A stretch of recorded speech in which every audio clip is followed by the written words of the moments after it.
एक छोटा सा कच्चा घर था। उसी घर में किसान हरिदास अपने दो बेटों रघुवीर और मोहन के साथ रहता था। सुबह का समय था। सूरज की पहली किरण खेतों पर पड़ रही थी। पक्षियों की चहचहाहट से पूरा गांव गूंज रहा था। हरिदास अपने आंगन में हल और बैलों की रस्सी ठीक कर रहा था। उसके चेहरे पर मेहनत की लकीरें थीं, लेकिन मन में संतोष था। मोहन बेटा, सूरज निकल आया है।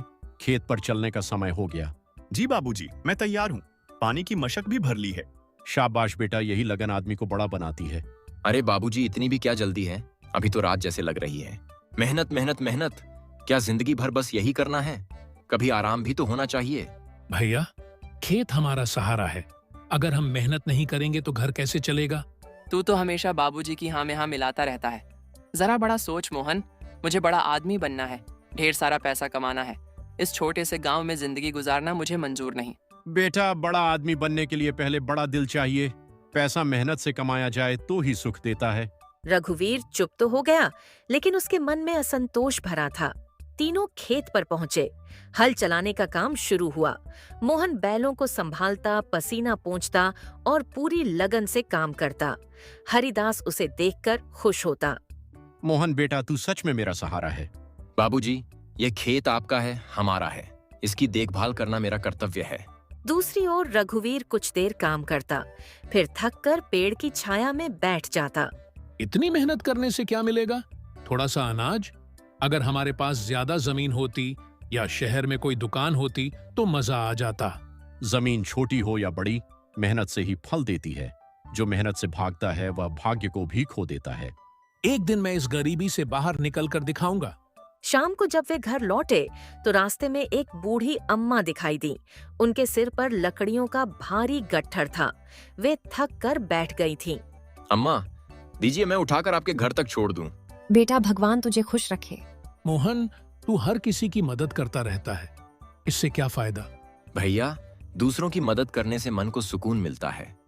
बाबूजी हमेशा कहते हैं, नेकी का फल जरूर मिलता है। रघुवीर बेटा, इंसान की पहचान उसके कर्मों से होती है, धन से नहीं। रघुवीर ने हल्की मुस्कान दी, लेकिन उसके मन में अब भी धन पाने की इच्छा जल रही थी। रात को तीनों एक साथ चूल्हे के पास बैठे खाना खा रहे थे। साधारण सी दाल और रोटी थी। कब तक हम यही सादा खाना खाएंगे? मुझे तो कभी कभी लगता है कि हमारी किस्मत ही खराब है। किस्मत मेहनत से बनती है बेटा। भगवान ने हमें दो हाथ दिए हैं, वही हमारी सबसे बड़ी दौलत है। अगर सच में ऐसा हुआ तो मैं मान जाऊंगा कि मेहनत ही सबसे बड़ी ताकत है। हे भगवान, मेरे बेटों को सही राह दिखाना। इस तरह उस छोटे से घर में तीन अलग अलग सोच साथ रहती थीं। एक थी पिता की सच्चाई और अनुभव, दूसरी थी मोहन की मेहनत और दया, और तीसरी थी रघुवीर की लालसा और बेचैनी। समय बीतता गया। मेहनत और दिनचर्या के बीच जिंदगी चल रही थी, लेकिन एक दिन अचानक सब कुछ बदल गया। सुबह सुबह रामपुर में ठंडी हवा चल रही थी। मोहन हमेशा की तरह जल्दी उठ गया, लेकिन आज घर में अजीब सी खामोशी थी। मोहन ने देखा, हरिदास खाट पर लेटे हैं और उनका चेहरा पीला पड़ गया है। बाबूजी, क्या हुआ? आपकी तबीयत ठीक नहीं लग रही। कुछ नहीं बेटा, बस शरीर साथ नहीं दे रहा। मोहन तुरंत पानी लेकर आया। रघुवीर भी शोर सुनकर बाहर आया। क्या हुआ बाबूजी को? भैया, लगता है बुखार है। मैं वैद्य जी को बुलाकर लाता हूँ। मोहन दौड़कर गांव के वैद्य को ले आया। वैद्य ने नाड़ी देखी, दवा दी और गंभीर स्वर में कहा, इनका ध्यान रखना, अब इन्हें ज्यादा मेहनत नहीं करनी चाहिए। यह सुनकर दोनों भाई चुप हो गए। पहली बार उन्हें लगा कि उनके मजबूत पिता भी कमजोर हो सकते हैं। दिन बीतते गए। हरिदास की तबीयत सुधरने के बजाय और बिगड़ने लगी। अब वे खेत नहीं जा पाते थे। खाट पर लेटे लेटे ही बेटे को काम समझाते। एक शाम हरिदास ने दोनों बेटों को अपने पास बुलाया। उनकी आवाज धीमी थी, लेकिन शब्दों में गहराई थी। रघुवीर, मोहन, मेरे पास बैठो। बेटा, जिंदगी का भरोसा नहीं। मैंने जो कुछ कमाया वह तुम्हारे लिए है। बस एक छोटा सा खेत और ये घर, यही हमारी पूंजी है। मोहन की आंखें भर आईं। बाबूजी, आप ठीक हो जाएंगे, ऐसी बातें मत कीजिए। हर जन्म लेने वाला एक दिन जाता जरूर है बेटा, ये संसार का नियम है। रघुवीर चुप था, लेकिन उसके मन में हलचल थी। बाबूजी, मैं वचन देता हूँ, मैं भैया का साथ कभी नहीं छोड़ूंगा। मैं चाहता हूं कि तुम दोनों मिलकर रहो।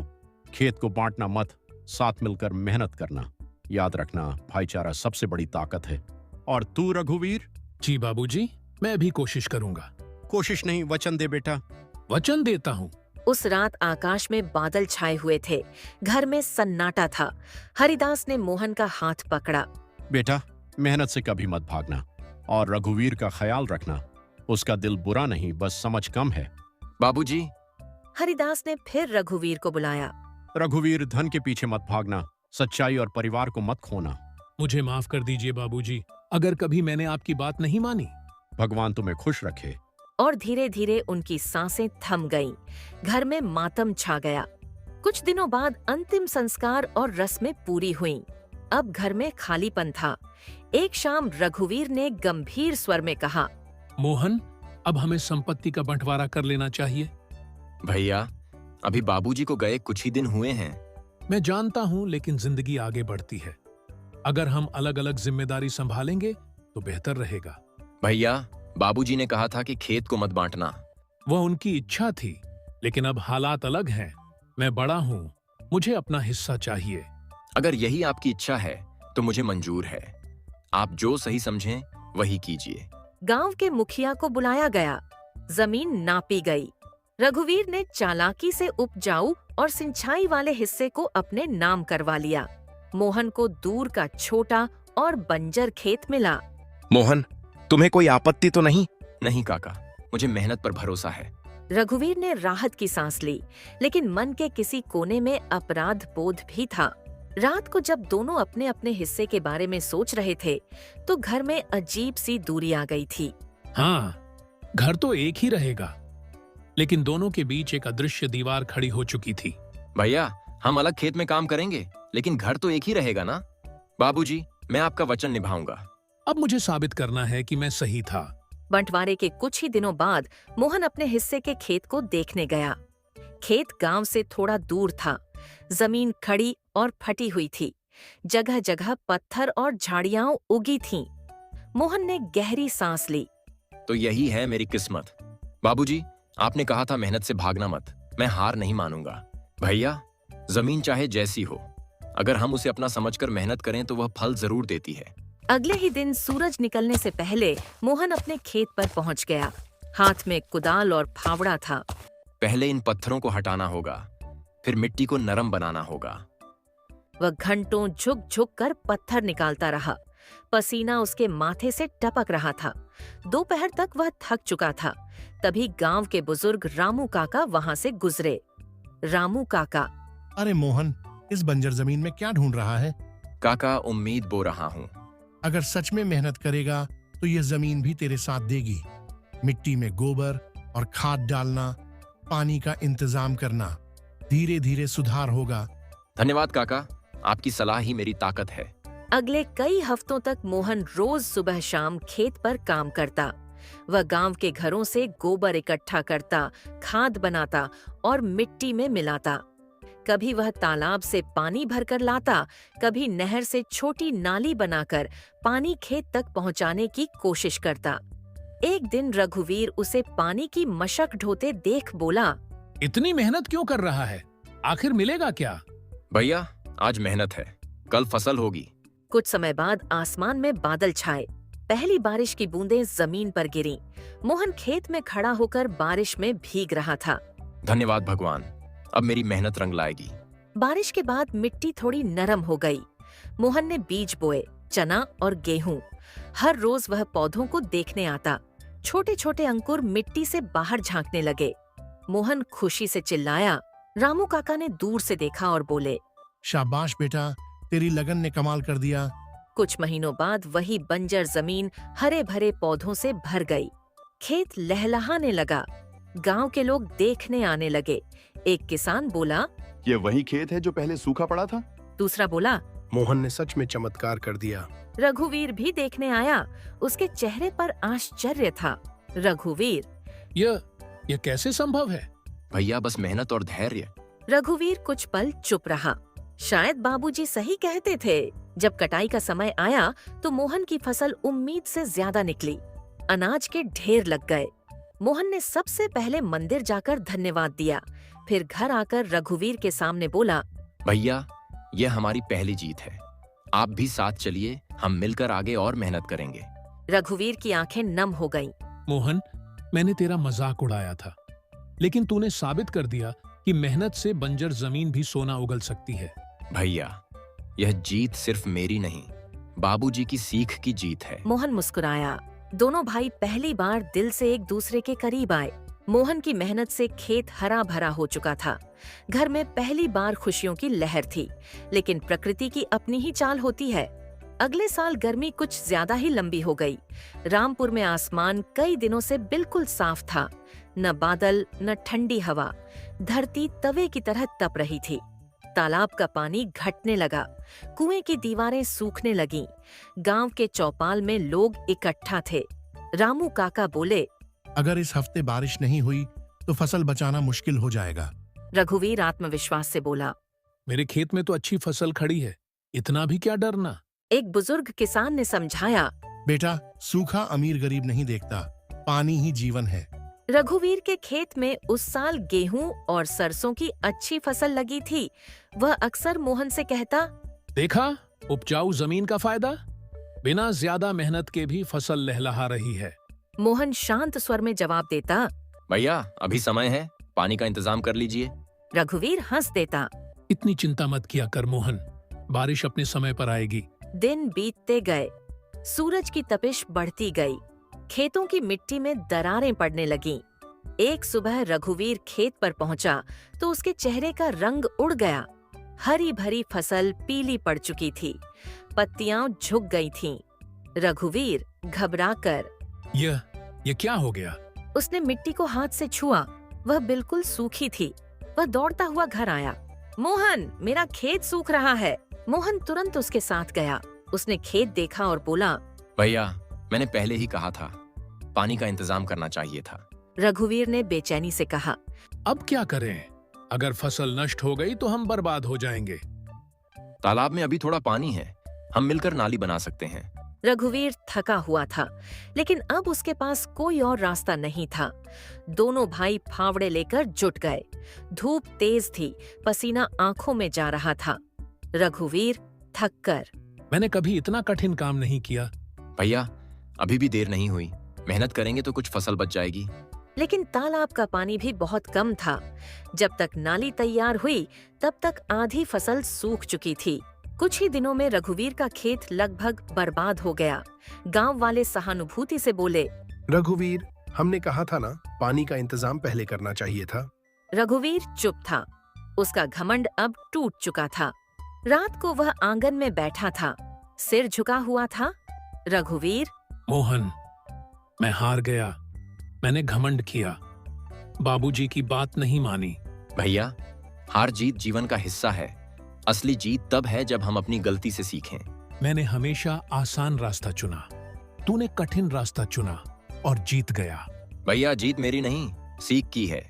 मोहन की फसल उस साल भी ठीक ठाक बची थी, क्योंकि उसने पहले से पानी का छोटा कुआं खुदवा लिया था और सिंचाई की व्यवस्था कर ली थी। जब अनाज घर आया तो मोहन ने बिना कुछ कहे आधा हिस्सा रघुवीर के सामने रख दिया। रघुवीर चौंक गया। यह क्या कर रहा है? मोहन बोला, भैया, ये घर हम दोनों का है, सुख दुख भी साझा होंगे। मैंने तुझे कभी समझा ही नहीं। उस दिन पहली बार रघुवीर ने सच्चे दिल से अपने छोटे भाई को गले लगा लिया। सूखे के संकट के बाद दोनों भाइयों के रिश्ते में मिठास आ गई थी। रघुवीर अब पहले जैसा घमंडी नहीं रहा था। वह सुबह जल्दी उठता, मोहन के साथ खेत जाता और हर काम में हाथ बंटाता। धीरे धीरे मेहनत रंग लाई। दोनों के खेत फिर से लहलहाने लगे। गांव में उनकी मिसाल दी जाने लगी। इसी बीच एक दिन रामपुर में एक अजनबी आया। वह साफ सुथरे कपड़े पहने था, सिर पर पगड़ी और हाथ में चमड़े का बस्ता था। गांव के चौपाल पर उसने ऊंची आवाज में कहा, मेरा नाम सेठ गिरधारी लाल है, मैं शहर से आया हूँ, मुझे यहाँ की जमीन पसंद आई है। गांव वाले एक दूसरे को देखने लगे। सेठ ने आगे कहा, मैं यहाँ की उपजाऊ जमीन खरीदना चाहता हूँ, जो भी बेचना चाहे उसे मुंह मांगी कीमत दूंगा। कुछ ही देर में सेठ को पता चला कि गांव में सबसे अच्छी फसल इस बार रघुवीर और मोहन की है। वह सीधे उनके घर पहुंचा। सेठ मुस्कुराते हुए, राम राम भाइयों, सुना है तुम्हारी जमीन बहुत उपजाऊ है, मैं उसे खरीदना चाहता हूँ। खरीदना चाहते हैं? क्यों? मैं यहाँ एक बड़ा गोदाम और मिल बनाना चाहता हूँ। तुम दोनों को शहर में पक्का मकान, ढेर सारा पैसा और आराम की जिंदगी दूंगा। रघुवीर के मन में हलचल हुई। पक्का मकान, शहर, आराम। मोहन शांत था। सेठ जी, ये जमीन हमारे पिता की निशानी है। निशानी से पेट नहीं भरता बेटा, पैसे से सब कुछ मिलता है। मोहन, सोचो तो सही, अगर हम जमीन बेच दें तो शहर में बड़ा घर होगा, अब मेहनत भी नहीं करनी पड़ेगी। भैया, क्या बाबूजी यही चाहते थे? याद है बाबूजी कहते थे, जमीन माँ के समान होती है, उसे कभी मत छोड़ना। लेकिन पैसा भी तो जरूरी है। जरूरी है, पर मेहनत से कमाया हुआ। अगर हम सब बेच देंगे तो पहचान क्या रहेगी? अगले दिन सेठ फिर आया। मैं कीमत और बढ़ा देता हूँ, इतना धन दूंगा कि 7 पीढ़ियां आराम से खाएंगी। मोहन तो भोला है, लेकिन तुम समझदार हो। सोचो, बिना मेहनत के इतना धन कौन छोड़ता है? ये सुनकर रघुवीर के अंदर पुराना लालच जागने लगा। वह बोला, हमें सोचने का समय दीजिए। शाम को दोनों भाई खेत पर बैठे थे। हवा धीरे धीरे बह रही थी। गेहूं की बालियां लहरा रही थीं। मोहन ने मिट्टी उठाकर हाथ में ली। भैया, ये वही जमीन है जिसने सूखे में भी हमें संभाला। क्या हम इसे छोड़ सकते हैं? रघुवीर की आंखों के सामने पिता का चेहरा आ गया। रघुवीर ने गहरी सांस ली। मोहन, इस बार मैं लालच में नहीं आऊंगा, जमीन नहीं बेचेंगे। अगले दिन सेठ फिर आया। सेठ, तो क्या सोचा? रघुवीर ने दृढ़ स्वर में कहा। सेठ जी, हम अपनी जमीन नहीं बेचेंगे। सेठ चौंका। इतना धन ठुकरा रहे हो? मोहन बोला। धन फिर कमाया जा सकता है, लेकिन पिता की विरासत नहीं। सेठ ने नाराज होकर कहा, तुम पछताओगे। अगर मेहनत हमारे साथ है तो हमें किसी बात का डर नहीं। सेठ गुस्से में वहां से चला गया। गांव के लोग यह सुनकर खुश हुए। रामू काका बोले, तुम दोनों ने सही फैसला किया। जिसने जमीन छोड़ी उसने जड़ें छोड़ दी। रघुवीर ने मुस्कुराकर मोहन से कहा, आज समझ आया, असली अमीरी पैसा नहीं, आत्मसम्मान और परिवार है। और मेहनत भैया, मेहनत सबसे बड़ी पूंजी है। दोनों भाई हंस पड़े। हवा में लहराती फसल मानो कह रही थी, जिस घर में प्रेम और परिश्रम हो वहां कभी कमी नहीं। लालच इंसान को गिरा सकता है, लेकिन सीख उसे उठा सकती है। भाईचारा और एकता सबसे बड़ी ताकत है। मेहनत और धैर्य से हर मुश्किल जीती जा सकती है। अपनी जड़ों और परिवार की विरासत को कभी मत छोड़ो।